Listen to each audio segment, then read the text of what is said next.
Hello guys, welcome back to my channel. So Apple may soon be forced to put USB-C ports on all their iPhones across Europe, and this is because of the new European Union legislation where it calls for all electronic devices in Europe to carry a USB-C port, and no exceptions will be given to any manufacturer. So Apple may be forced to use USB-C on all their iPhones. For the MacBooks, they have already used the USB-C, and most Android phones use USB-C. So for most Android phones, they are transitioning to USB-C.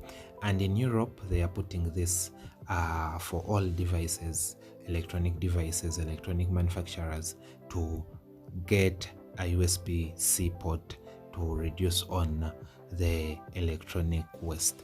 This is mainly intended for that, to reduce electronic waste, and iPhone mainly uses Lightning. It had switched from USB-A to Lightning. They use USB-C to Lightning, but they might completely soon go USB-C.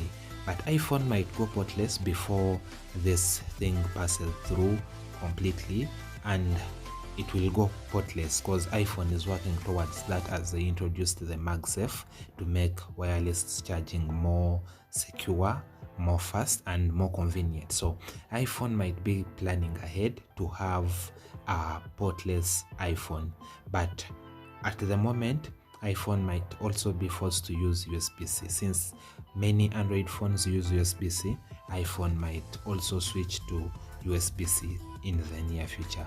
Anyway guys, thanks for watching and see you next time.